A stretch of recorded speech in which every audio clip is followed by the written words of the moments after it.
الرجيم بسم الله الرحمن الرحيم إن الله وملائكته يصلون على النبي يا أيها الذين آمنوا صلوا عليه وسلموا تسليما صلى الله على وآله وأصحابه صلاة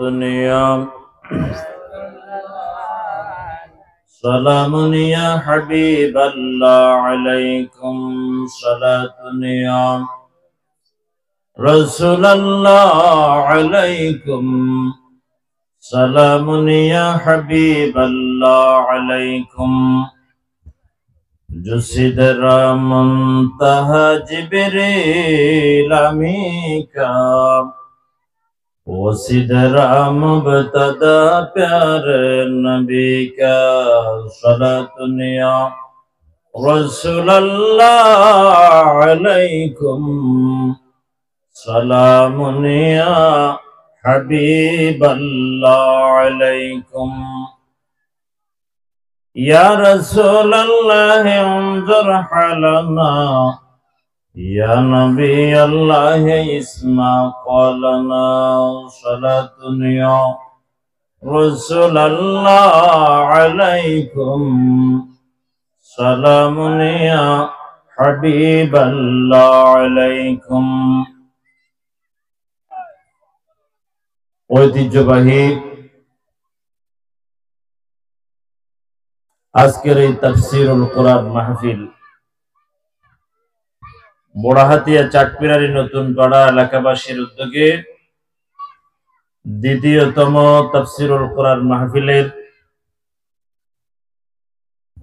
আজকের এই মঞ্চে উপস্থিত আছেন আজকের এই মাহফিলের বরেণ্য ওয়াইজ উস্তাদুল আসাতিজা হাজার হাজার আলেমদের উস্তাদ হযরতুল আল্লাম আলহাজ মাওলানা উসমান গনি সাহেব, সম্মানিত উপাধ্যক্ষ আদনগর ইসলামিয়া কামিল মাদ্রাসা মুবারাকাল্লাহু ফি হায়াত, এবং আলোচনা পেশ করেছেন কিছুক্ষণ আগে আমার অত্যন্ত পরম স্নেহের জনাব মাওলানা মুফতি মাহের শামস সাহেব, খতিব মসজিদে বাইতুস সালাম চকরিয়া। আলোচনা পেশ করেছেন মাওলানা রিফাত মাহমুদ সাহেব, মাওলানা নিজামউদ্দিন সাহেব, মাওলানা আবুল বশর সাহেব, এবং এই মাহফিলের সম্মানিত পরিচালক আমার অত্যন্ত প্রাণের চেয়ে প্রিয় স্নেহের জনাব মাওলানা ইয়াসিন ফারুকী সাহেব, এবং মঞ্চে উপস্থিত আছেন আমার শ্রদ্ধাভাজন জনাব মাওলানা ফেরদৌস, সম্মানিত প্রাণপ্রিয় মুরব্বিয়ানে আজম, সামনে বসা যুবক ভাইয়েরা, কচি কাঁচার ছোট্ট ছেলে মেয়েরা, আমি আবারও আপনাদের সালাম দিচ্ছি। আসসালামু আলাইকুম ওয়া রাহমাতুল্লাহি ওয়া বারাকাতুহু। মহান আল্লাহ তাআলার দরবারে আমরা শুকর গুজার করছি, যিনি অত্যন্ত মেহেরবানি করে আমাদেরকে এক একজনকে এক এক জায়গা থেকে এই তাফসীরুল কোরআন মাহফিলে আসার সার্বিক ব্যবস্থা করে দিয়েছেন। আমরা সকলে বলি আলহামদুলিল্লাহ, হামদান কাসীরান তাইয়িবান মুবারাকান ফীহি। রাসূল করিম সাল্লাল্লাহু আলাইহি ওয়াসাল্লামের শাহী দরবারে দরুদ আর সালাম প্রেরণ করে এবং অত্র এলাকা থেকে যত মুরব্বী দুনিয়া থেকে চলে গেছেন এই মাহফিলের চতুর্পার্শ্ব থেকে, তাদের জন্য আল্লাহর দরবারে মাগফিরাত কামনা করছি, এবং আমি আল্লাহর দরবারে আজকের এই মাহফিলের সফলতা কামনা করছি। এই মাহফিল করার পেছনে যারা পরিশ্রম করেছেন, কষ্ট করেছেন, তাদের জন্য আল্লাহর দরবারে হায়াতে তাইয়্যিবা কামনা করছি। এবং এই মাহফিলের যত অভাব এখনো রয়ে গেছে আল্লাহ তাআলা যেন সহযোগিতা করেন। প্রাণপ্রিয় ভাইরা, আমার একটা নির্দিষ্ট বিষয় রয়েছে, সমাজ ও রাষ্ট্র গঠনে ইসলামের বিধিবিধান। আসলে সময় স্বল্পতা, এই বিষয়ের উপর আলোচনা করতে গেলে দীর্ঘক্ষণ আলোচনা করতে হবে, সময় সংক্ষিপ্ত। এজন্য আমি দুই একটি কথা, আমার কয়েকটা পয়েন্টের উপর কথা বলেই আমি নির্দিষ্ট সময়ে শেষ করব ইনশাআল্লাহ। আমরা সবাই একটা সমাজে বসবাস করি, কয়েকটা পাড়া মিলে একটা সমাজ হয়। এই সমাজের একটা নাম থাকে, আদর্শ পাড়া, নতুন পাড়া, দেওয়ান পাড়া, দুর্লভের পাড়া, এইভাবে করে একটা একটা সমাজের নির্দিষ্ট একটা নাম থাকে। আবার আমরা একটা রাষ্ট্রে বসবাস করতেছি, আমাদের এই রাষ্ট্রের নাম হলো বাংলাদেশ। কি দেশ? বাংলাদেশ। সমাজ এবং রাষ্ট্র গঠনে ইসলামের বিধান। রাষ্ট্র কয়েক ধরনের, একটা হচ্ছে ইসলামী সমাজ এবং ইসলামী রাষ্ট্র, আর একটা হচ্ছে মুসলিম সমাজ এবং মুসলিম রাষ্ট্র, আর একটা হচ্ছে কল্যাণময় রাষ্ট্র। আমাদের দেশটা হচ্ছে ইসলামী মুসলিম সমাজ এবং মুসলিম রাষ্ট্র। আর যে সমাজত আছি ইয়ার মুসলমানের সমাজ, যে দেশত আছি ইয়ার মুসলমানের দেশ, ঠিক না? কিন্তু আর দেশান ইসলামী রাষ্ট্র নয়, দেশ ইয়ান ইসলাম শাসন করে, কোরআন দিয়ে শাসন নয়। ইসলামী রাষ্ট্র হারো হয় যে রাষ্ট্র ইসলাম দিয়ে শাসিত হয়, কোরআন দিয়ে শাসিত হয়, কোরআনের আলোকেই রাষ্ট্র এবং সমাজ চলে, সেটাই হচ্ছে ইসলামী রাষ্ট্র।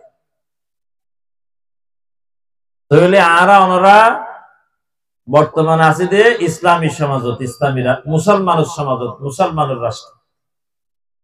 স্বাধীনতা 1971 সালের পর থেকে আজকে 2024 সাল, 1971 সাল থেকে আজকে 2024 সাল পর্যন্ত যারা এই বাংলাদেশটাকে শাসন করেছে তারা মুসলিম শাসক ছিল, কিন্তু আল্লাহর কোরআন দিয়ে কেউ দেশ চালায় নাই। তারা তাদের পিতার আদর্শ দিয়ে, তাদের ব্যক্তির আদর্শ দিয়ে এই দেশটা শাসন করেছে। আওয়ামী লীগ দ্বারা এদেশ শাসন হয়েছে, তারা শেখ মুজিবের আদর্শ দিয়ে রাষ্ট্র পরিচালনা করেছে। বিএনপি দেশ শাসন করেছে, তারা জিয়াউর রহমানের আদর্শ দিয়ে দেশ শাসন করেছে। এরশাদ দেশ শাসন করেছে, এরশাদের আদর্শ দিয়ে দেশ শাসন করেছে। তাহলে বাংলাদেশ স্বাধীন হওয়ার বেদ থেকে যারা এদেশ পরিচালনা করেছে তারা নিজের মন গড়া আইন দিয়ে দেশ পরিচালনা করেছে, ঠিক না? তাহলে ইসলামী সমাজ, ইসলামী রাষ্ট্র যত সমস্যার সমাধান দিতে পারে আল কোরআন। হাজরিন, লম্বা চূড়া কথা বলার সময় নাই। দেশ থেকে, একটি সমাজ থেকে যত অন্যায় অবিচার দূর করতে হলে, একটি রাষ্ট্র থেকে সমস্ত অবিচার দূর করতে হলে, মাওলানা মাহির শামস দীর্ঘক্ষণ গুরুত্বপূর্ণ কথা বলেছেন। সুদ যদি বন্ধ করতে হয়, জেনা ব্যভিচার যদি বন্ধ করতে হয়, জুলুম যদি বন্ধ করতে হয়, হত্যা, সন্ত্রাস, গুম, খুন, এই সব যদি বন্ধ করতে হয়, তাহলে নির্দ্বিধায় নির্বিঘ্নে আল্লাহর কোরআনের দিকে ফিরে যেতে হবে। কোরআন দিয়ে দেশ শাসিত হতে হবে, আর কোনো কথা নেই। আজ থেকে 1500 বছর আগে সাইয়েদনা মুহাম্মদুর রাসূলুল্লাহ সাল্লাল্লাহু আলাইহি ওয়াসাল্লাম মক্কা থেকে মদিনা হিজরত করে একটি কল্যাণময় ইসলামী রাষ্ট্র প্রতিষ্ঠা করেছিলেন। সারা পৃথিবীর আজ থেকে কিয়ামত পর্যন্ত মডেল রাষ্ট্র হচ্ছে রাসূল করিম সাল্লাল্লাহু আলাইহি ওয়াসাল্লাম যে মদিনায়ে মুনাওয়ারায় রাষ্ট্র প্রতিষ্ঠা করেছিলেন, সেই রাষ্ট্র হচ্ছে একটি মডেল রাষ্ট্র। সুতরাং আমাদেরকে সমাজ বিনির্মাণ করতে হলে, রাষ্ট্র যদি ভালো হতে হয়, তাহলে এই দেশ শাসন করতে হবে কোরআন দিয়ে। সম্মানিত হাজিরিন, সমাজ এবং রাষ্ট্র একে অপরের সাথে ওতপ্রোতভাবে জড়িত। সমাজ হলো ঠিক করতে গেলে রাষ্ট্র ঠিক করা হবে, নাকি নয়? আচ্ছা, অনরব বাড়ির যে পানির ট্যাঙ্কি আছে, ওই গদ্দি বয়াতে 1000 লিটার পানির ট্যাঙ্কি, এটা উন্দুরুগ্গু ফুসিয়ারে মরি পানি বেগিন বাসিয়ে, আবার এটা জুন নলি আছে 10-15 বেগুন তো ফসা কম তো নয়। এই নলি নদী সমাজ মনে করম ওই ট্যাঙ্কি বলতে রাষ্ট্র।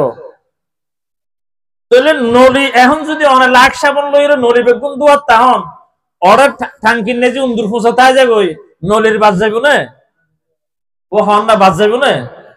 তাহলে আগর দিন নলি বাদ দিয়ে রে ওই নলির ট্যাঙ্কির পানি বেগিন ফেলাই দি সার্ফ এক্সেল দিয়ে ডলি ডলি যতক্ষণ ট্যাঙ্কি নাও তো অনেক নলি বেগুন তো বাঁচতে যাবে। তদরূপ এই বাংলাদেশের প্রত্যেকটি সমাজম নেজে যদি শান্তি পাইতেছ, সমাজম নেজে ন্যায় নীতি ইনসাফ প্রতিষ্ঠা করতে গেলে রাষ্ট্র সংসদ ভবনের কোরআন দিয়ে সাজা করিব। যদি বাংলাদেশের পার্লামেন্ট সংসদ যদি কোরআনই পার্লামেন্ট ওই দয়, শাহজাহান চৌধুরীর মতো, শামসুল ইসলামের মতো ভালো ভালো মানুষ যদি সংসদ সদস্য ইয়ে পার্লামেন্ট যাইয়ে যদি আইন প্রণয়ন করে দেয়, তাহলে অটোমেটিকলি আদর্শ ফারা, নতুন ফারা, দুর্লভর ফারা, দেওয়ান ফারা, বেতুয়ার ফারা সমস্ত সমাজোত্তন, চুরি জানা বেবিচার হত্যা ডাকাতি লুটতরাজ সবকিছু নিমিষে বন্ধ হয়ে যাবে। এজন্য রাষ্ট্র এবং সমাজ বিনির্মাণের জন্য আল্লাহ তাআলার 4টি নির্দেশনা রয়েছে। কয়টি? আল্লাহ বলেন, আউযু বিল্লাহি মিনাশ শাইতানির রাজীম, বিসমিল্লাহির রহমানির রহিম, আল্লাযীনা ইন মাক্কান্নাহুম ফিল আরদ আকামুস সালাত ওয়া আতাউয যাকাত ওয়া আমারু বিল মা'রুফ ওয়া নাহাউ আনিল মুনকার। আল্লাহ তাআলা বলেন,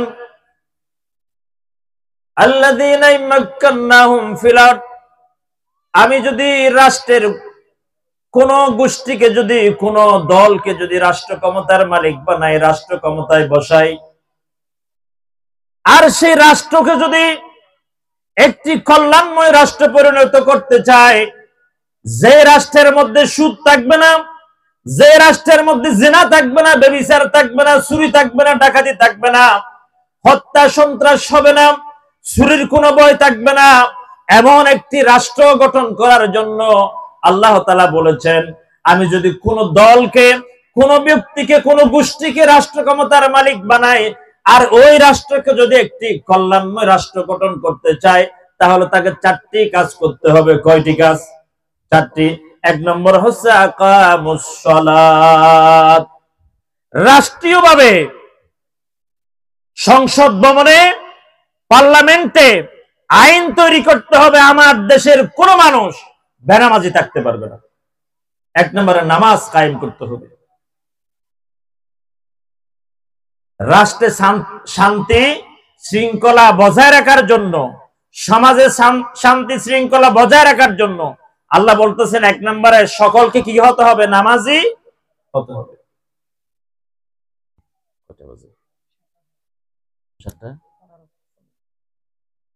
তাহলে 1 নম্বরে কি? নামাজ। নামাজ সমাজের যে শান্তি বিরাজ করি বললাই, রাষ্ট্রে শান্তি বিরাজ করি বললাই, অবৈধ অনাচার দুরাচার সবকিছু যাবেন লাগই, একমাত্র মাধ্যম হলো নামাজ। আকামুস সালাত। কোরআন শরীফে অসংখ্য জায়গায় আল্লাহ তাআলা নামাজ কায়েমের কথা বলেছে। এখন তো আরা নিজে নিজে নামাজ ছুড়ে দিই, বাড়িঘরের আর গিয়ে খবর নাই।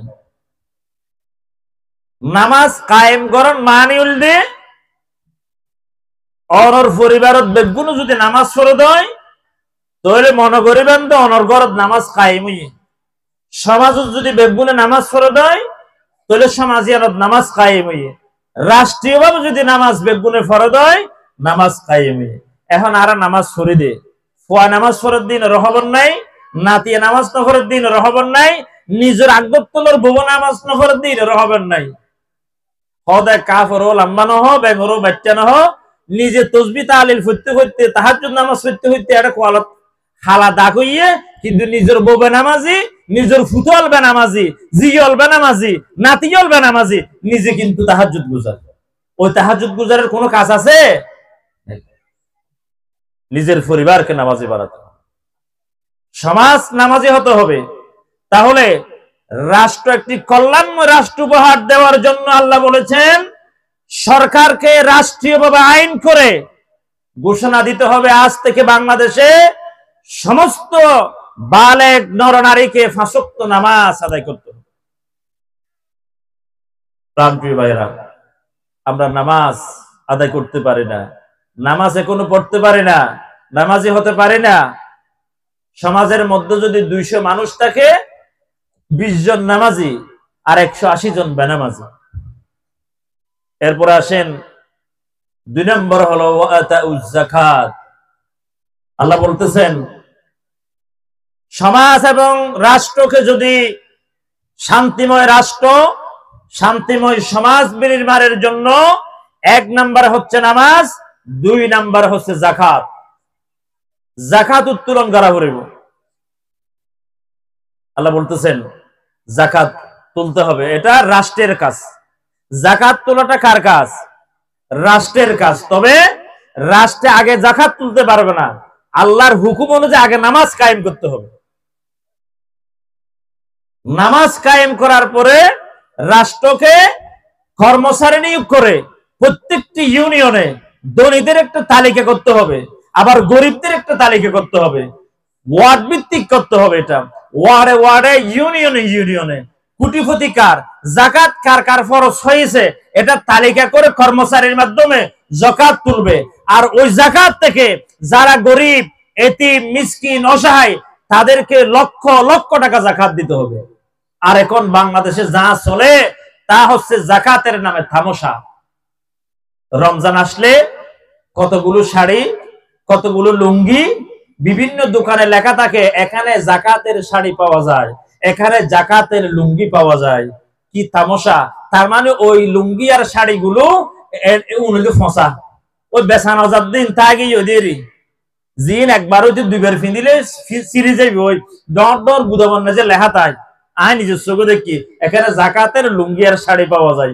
ইনহনো গম জিনিস নয়, ওই ফোঁসা গালাই নানিয়ে রে রোজার ঈদের যে মানুষের লাইন ধরায় একখান একখান আরব দেশের কোটিপতি হলে যাকাতের শাড়ি দে, যাকাতের লুঙ্গি দে, 570 টাকা দে, নলে 10 কেজি চল দে। ইনের দ্বারাই অভাব দূর হতে নয়। ইনশাআল্লাহ আজ হোক কাল হোক এই দেশে যদি রাষ্ট্রীয়ভাবে আল্লাহর কোরআন প্রতিষ্ঠিত হয়, আল্লাহর নির্দেশনার আলোকে 1 নম্বরে দেশে নামাজ কায়েম হবে, 2 নম্বরে ধনীদের তালিকা করে প্রত্যেকটি ওয়ার্ড থেকে, ইউনিয়ন থেকে যাকাত কালেকশন করে, আর প্রত্যেকটি গরিবের তালিকা করে 1 টাকা নয় লক্ষ লক্ষ টাকা যাকাত দেওয়া হবে, যাতে আর গরিব থাকে না দেশে। প্রাণপ্রিয় ভাইরা, একজন গরিব যদি 5 লাখ টাকা যাকাত পায়, সে যদি গরু ছাগল কিনবি ফলে চাষবাস করে, তার আর কোনো গরিব থাকবে? থাকবে না। এজন্য সমাজে শান্তি শৃঙ্খলা বিরাজ করার জন্য, চুরি ডাকাতি বন্ধ করার জন্য আগে গরিবকে তোয়াঙ্গুর বানাইতে হবে, গরিবের গরিব দূর করতে হবে, অভাব মোচন করতে হবে। এখন তো আমাদের দেশে ধনীরা সব সময় ধনী হয় আরো বেশি, গরিবরা আরো বেশি গরিব হয়। টাকাওয়ালারা সুদের মাধ্যমে, ঘুষের মাধ্যমে আরো বেশি পয়সাওয়ালা হয়ে যায়, আর গরিবরা সুদি টাকা নেওয়ার কারণে আরো বেশি গরিব হয়ে যায়। সুতরাং শান্তির একমাত্র গ্যারান্টি আদর্শ সমাজের জন্য, আদর্শ রাষ্ট্রের জন্য শান্তি প্রতিষ্ঠার জন্য একমাত্র গ্যারান্টি হচ্ছে ইসলাম। 3 নম্বর হচ্ছে ওয়া আমারু বিল মারুফ। আল্লাহ বলতেছেন 3 নম্বরে যে কাজটা করতে হবে, সৎ কাজের আদেশ দিতে হবে। সৎ কাজের আদেশ রাষ্ট্রীয়ভাবে, রাষ্ট্র থেকে ঘোষণা আসতে হবে সৎ কাজের জন্য। তোমরা মাহফিল করো, সিরাতুন নবী করো, তোমরা যত পারো ভালো কাজের আদেশ সরকারিভাবে দিতে হবে এবং প্রত্যেকটি জনগণকেই এই আল্লাহর নির্দেশের আলোকে সৎ কাজের আদেশ দিতে হবে, অসৎ কাজের নিষেধ করতে হবে। 4 নম্বর ওয়ানাহু আনিল মুনকার। সম্মানিত হাজিরিন, বাংলাদেশ স্বাধীন হওয়ার পর থেকে কোন সরকার, কোন গোষ্ঠী যারা এই দেশকে 55-56 বছর শাসন করেছে, কেউ নামাজ কায়েম করেছে, যাকাত উত্তোলন করেছে, সৎ কাজের আদেশ দিয়েছে, অসৎ কাজের নিষেধ করে নাই। সুতরাং আল্লাযীনা ইম্মাক্কান্নাহুম ফিল আরদ, এমন একটি দলকে, এমন একটি গোষ্ঠীকে আমাদেরকে ফিরে যেতে হবে যারা ক্ষমতায় গেলে এই দেশে নামাজ কায়েম করবে, যাকাত উত্তোলন করবে, ভালো কাজের আদেশ দিবে, অসৎ কাজ থেকে মানুষকে ফিরাবে। আল্লাহর জমিনে আল্লাহর দ্বীন কায়েম ছাড়া, কোরআনের রাজ কায়েম ছাড়া, আল্লাহ রাসূল সাল্লাল্লাহু আলাইহি ওয়াসাল্লামের আদর্শ বাস্তবায়ন ছাড়া কখনো সমাজের মধ্যে শান্তি আসতে পারে না, শৃঙ্খলা আসতে পারে না। যদি আসতো 1971 সাল থেকে আজকে 2024 সাল, এই 55 বছরের ভিতরে একদিনের জন্য হলো শান্তি আসতো, আসে নাই। সম্মানিত হাজিরিন, সমস্ত নবী রাসূলদেরকে আল্লাহ তাআলা পাঠিয়েছেন কোরআনকে রাষ্ট্রীয় মর্যাদা নেয়ার জন্য। আল্লাহ বলেন ওয়ালাকাদ বাআসনা ফি কুল্লি উম্মাতির রাসূলা আন ইবুদুল্লাহা ওয়াজতানিবুত তাগুত। ওয়ালাকাদ বাআসনা ফি কুল্লি উম্মাতির রাসূলা, আল্লাহ বলেন আমি প্রত্যেক যুগে যুগে প্রত্যেক উম্মতের কাছে একজন রাসূল প্রেরণ করেছি। সমস্ত নবী রাসূলের 2টা দায়িত্ব ছিল। 1 নম্বরের দায়িত্ব হচ্ছে আনি ইবুদুল্লাহ। সমস্ত নবী রাসূলুল্লাহ তার নিজের লোকদেরকে, স্বজাতির কওমদেরকে ইবাদতের প্রশিক্ষণ দিয়েছেন। সমস্ত নবীরা বলেছেন তোমরা নামাজ পড়ো, তোমরা রোজা রাখো, হজ করো, যাকাত দাও, আল্লাহর জিকির করো। সমস্ত নবীদের জিকির ছিল লা ইলাহা ইল্লাল্লাহ, লা ইলাহা ইল্লাল্লাহ, লা ইলাহা ইল্লাল্লাহ। এই জিকির সমস্ত নবীদের ছিল। আনি ইবুদুল্লাহ, সমস্ত নবীদের দাওয়াত ছিল। দাওয়াতি মিশনের 1 নম্বর মিশন ছিল মানুষকে ইবাদতের প্রশিক্ষণ দেওয়া। নামাজ কেমনে পড়তে হবে, আল্লাহকে চিনতে হবে, আল্লাহর রুবুবিয়তকে চিনতে হবে, আল্লাহকে চিনতে হবে। সমস্ত নবী রাসূলের দায়িত্ব পালন করেছেন। আরেকটা দায়িত্ব পালন করেছেন ওয়াজতানিবুত তাগুত। সম্মানিত হাজিরিন, আমাদেরকে এই কথাগুলো বুঝতে হবে। আল্লাহকে পেতে হলে এই 2টা দায়িত্ব অবশ্যই পালন করতে হবে, কোনো কথা নাই, কোনো সন্দেহ নাই। সমস্ত নবী রাসূলুল্লাহ দায়িত্ব পালন করেছেন। 1 নম্বরে হচ্ছে ইবাদতের প্রশিক্ষণ দিয়েছেন, 2 নম্বর হচ্ছে খেলাফত। ওয়াজতানিবুত তাগুত, খোদাদ্রোহী, দ্বীনদ্রোহী, ইসলামদ্রোহী, রাসূল বিরোধী যত কাজ আছে তার বিরুদ্ধে দাঁড়াতে হবে, জিহাদ করতে হবে, আল্লাহর জমিনে আল্লাহর দ্বীন কায়েমের জন্য সংগ্রাম করতে হবে। এখন আমরা একটা মানতে রাজি। অধ্যাপক মফিজুর রহমান একটি কথা সবসময় বলেন, আমরা আকিমুস সালাতের গুরুত্ব বুঝি কিন্তু আকিমুদ্দিনের গুরুত্ব বুঝি না।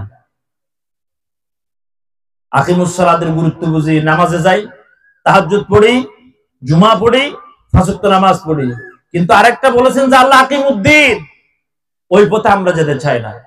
কারণ ওই পথে গেলে জেল, জুলুম, মামলা, হাঙ্গামা, শাহাদত এই পথে অবশ্যই আছে। সমস্ত নবী রাসূলুল্লাহ তার কওমের খাতে লাঞ্ছিত হয়েছেন, আর আমরা ওই পথে যেতে চাই না। না, দ্বীনের কথা বলা যাবে না, সংগঠনের কথা বলা যাবে না, ইকামতে দ্বীনের কথা বলা যাবে না। আমার খতিবগিরি চলে যাবে, আমার মাদ্রাসার চাকরি চলে যাবে, এগুলো বলা যাবে না। কাল কিয়ামতের ময়দানে কি জবাব দিতে হবে? আল্লাহর কাছে জবাব অবশ্যই দিতে হবে। আমাদেরকে এই দুইটা বিষয় বুঝতে হবে, খেলাফত এবং ইবাদত। সমস্ত নবী রাসূলুল্লাহ সাল্লাল্লাহু আলা মুহাম্মদ সাল্লাল্লাহু আলাইহি ওয়াসাল্লাম, সাল্লাল্লাহু আলা মুহাম্মদ সাল্লাল্লাহু আলাইহি ওয়াসাল্লাম। তাহলে সমাজ এবং রাষ্ট্র সংশোধন করতে হলে, সমাজ এবং রাষ্ট্রের মধ্যে শৃঙ্খলা বিরাজ করতে হলে কোরআনের কোনো বিকল্প নাই। আল্লাহ তাআলা প্রিয় নবী মুহাম্মদুর রাসূলুল্লাহ সাল্লাল্লাহু আলাইহি ওয়াসাল্লামকে প্রেরণ করেছেন আল্লাহর জমিনে আল্লাহর দ্বীন কায়েমের জন্য। আমাদেরকেও সেদিকে ফিরে যেতে হবে। আল্লাহ তাআলা, আমি সময় স্বল্পতার কারণে অনেক কথাকে বাদ দিয়ে সর্বশেষ যেটা বলতে চাই সেটা হচ্ছে, আল্লাহ তাআলা বলেন, হুয়াল্লাযী আরসালা রাসূলাহু বিল হুদা ওয়া দীনিল হক লিইয়ুযহিরাহু আলাদ দীনি কুল্লিহি ওয়ালাউ কারিহাল মুশরিকুন। আল্লাহ বলেন, হুয়াল্লাযী আরসালা রাসূলাহু বিল হুদা ওয়া দীনিল হক, আমি আমার রাসূলকে সত্য দ্বীন এবং হেদায়েত সহকারে পৃথিবীতে প্রেরণ করেছি, যাতে তিনি সমস্ত মতবাদের উপরে, সমস্ত দ্বীনের উপরে, ধর্মের উপরে যত মতবাদ আছে জমিনের মধ্যে, মানুষের তৈরি যত আইন আছে সমস্ত মতবাদের উপরে যাতে করে আমার কোরআনকে প্রতিষ্ঠিত করেন। হুয়াল্লাযী আরসালা রাসূলাহু বিল হুদা ওয়া দীনিল হক লিইয়ুযহিরাহু আলাদ দীনি, যাতে করে কোরআনকে পৃথিবীতে যত গণ মানুষের গড়া আইন আছে, এরশাদের গড়া মতবাদ, শেখ মুজিবের গড়া মতবাদ, জিয়াউর রহমানের গড়া মতবাদ, আমার গড়া মতবাদ, আপনার গড়া মতবাদ, যত মতবাদ আছে সমস্ত মতবাদের উপরে আল্লাহ বলেন লিইয়ুযহিরাহু আলাদ দীনি কুল্লি, যতক্ষণ পর্যন্ত দেশে এবং রাষ্ট্রে সমাজে আল্লাহর কোরআন প্রতিষ্ঠিত হবে না, ততক্ষণ পর্যন্ত চুরি, ডাকাতি, জেনা, হত্যা, সন্ত্রাস বন্ধ হবে না। সুতরাং এই তাফসীরুল কোরআন মাহফিলের সার্থকতা হচ্ছে, আমরা অনেক বছর আমরা খেয়েছি, বহুত দিন হাইও আর নহর, এখন কোরআন খাইও ৫৫ বছর হাইও মানুষের তৈরি করা আইন, এরশাদও হাইলা, জিয়াউর রহমানও হাইলা, খালেদা জিয়ারও হাইলা, শেখ মুজিবুরও হাইলা, শেখ হাসিনারও হাইলা, এখন আর বেগুন একটা কোরআনও হাইয়া না, রাজি আছেন না? ইনশাআল্লাহ। বাংলাদেশের পরিস্থিতি এখন সেটাই বলে।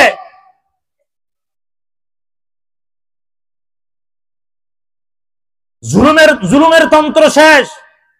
আল্লাহ রাসূল সাল্লাল্লাহু আলাইহি ওয়াসাল্লাম একটা হাদিস আছে, জুলুম তন্ত্র শেষ হওয়ার পরে কোরআনের রাজ কায়েম হবে। সম্মানিত হাজিরিন, আমাদেরকে আল্লাহ রাসূল সাল্লাল্লাহু আলাইহি ওয়াসাল্লামের আদর্শ, খোলাফায়ে রাশিদিনের আদর্শকে ধারণ করতে হবে।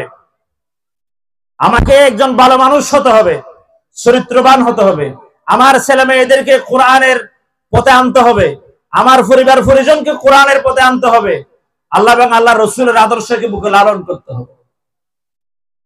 হযরত আবু বকর সিদ্দিক রাদিয়াল্লাহু তাআলা আন, হযরত উমর রাদিয়াল্লাহু তাআলা আন, হযরত উসমান রাদিয়াল্লাহু তাআলা আন, হযরত আলী রাদিয়াল্লাহু তাআলা আন, খোলাফায়ে রাশিদিনের সেই শাসক, স্বর্ণযুগ আজকে পৃথিবীতে হাতছানি দিয়ে ডাকতেছে, খোলাফায়ে রাশিদিনের যুগ করছে সর্বশ্রেষ্ঠ যুগ। ছোট্ট ছোট্ট ছেলেরা সঙ্গীত গায় না, খোলাফায়ে রাশেদার সোনালী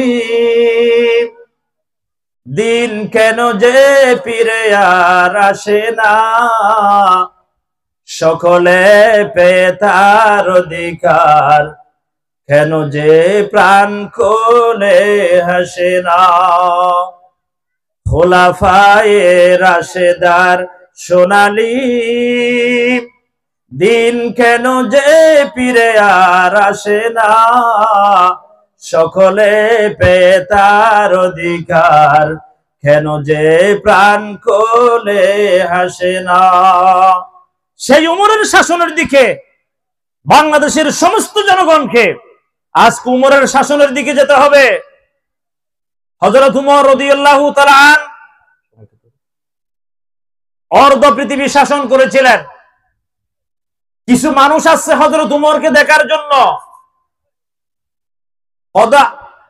জিবায় আড্ডা গোড়া দেশ চলার দুনিয়ার অর্ধেক সালারি বেরেকা চাই গই আইতে আইতে হদ্দুর এসে দেখা আর একটা হযরত উমরের চাইতে মাসিদে হযরত উমর ইটকে গেইলে দেখা যার যাইরে দেখাত দে হযরত উমরে মাথার নাজি ইট দিয়ে রে নিসুদ্দি হাজুর ফাতার বিছাইরে ঘুমজার হযরত উমর। সুবহানাল্লাহ। তারা তো বিশ্বাস না করে হদিবে কি অর্ধেক পৃথিবী শাসন করে দে ফতর ফোরেন নানুক মানুষ দেখা যাচ্ছে বাস্তবে হযরত উমর রাদিয়াল্লাহু।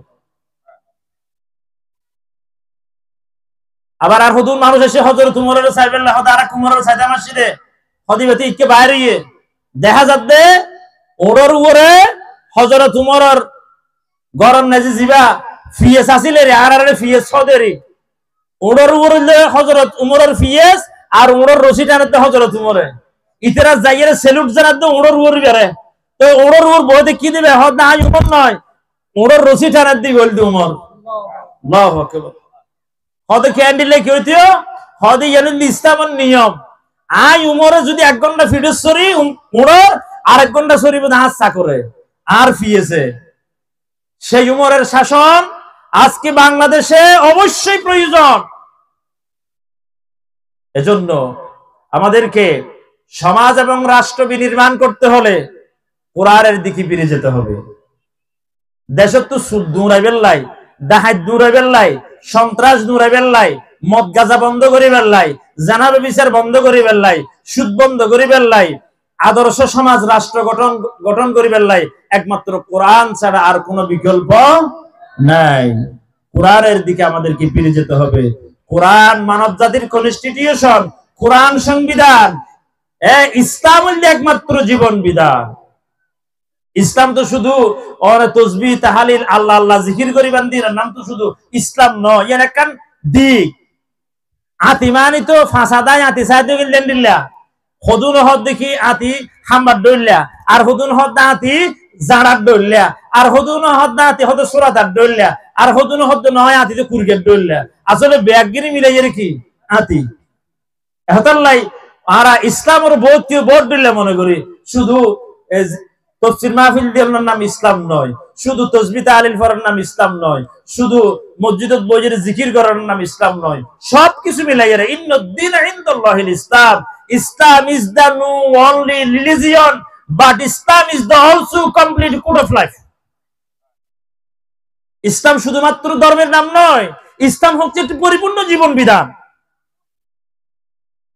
অন রাতে ঘুম যাবে সৎ সারা ক্যাঙ্গুরি নিফাইয়ারে হদার একখানের বতিয়া ন্যাঙ্গুরি সিবিদ আদিকে ওনতে গেল রাতে ওনদরি বইয়ান ইসলামর কথা রাতিয়া গরম না যে বাড়ি দেওয়ার দরজাত ইয়ান হাদিস শরীফের কথা। সুবহানাল্লাহ। এই বাতরা দানি ওইন্দরানি বফুয়ার হক বউর হক স্বামীর হক জনগণের হক সমস্ত হকর কথা আছে ইসলামের মধ্যে। এজন্য ইসলাম হলো একটি পরিপূর্ণ জীবন বিধান। আল্লাহ তাআলা আমাদের সকলকে কোরআনের দিকে সময় স্বল্পতার কারণে যতটুকু বলেছি এখানে যদি কোনো ভুল হয় আল্লাহ তাআলা আমাকে মাফ করে দিন। যে কয়েকটি কথা বলেছি আমি সহ সকলকেই আমল করার তৌফিক দান করুক। আজকের এই মাহফিলের সফলতা কামনা করে আমি শেষ করছি। আসসালামু আলাইকুম ওয়া রাহমাতুল্লাহি ওয়া বারাকাতুহু।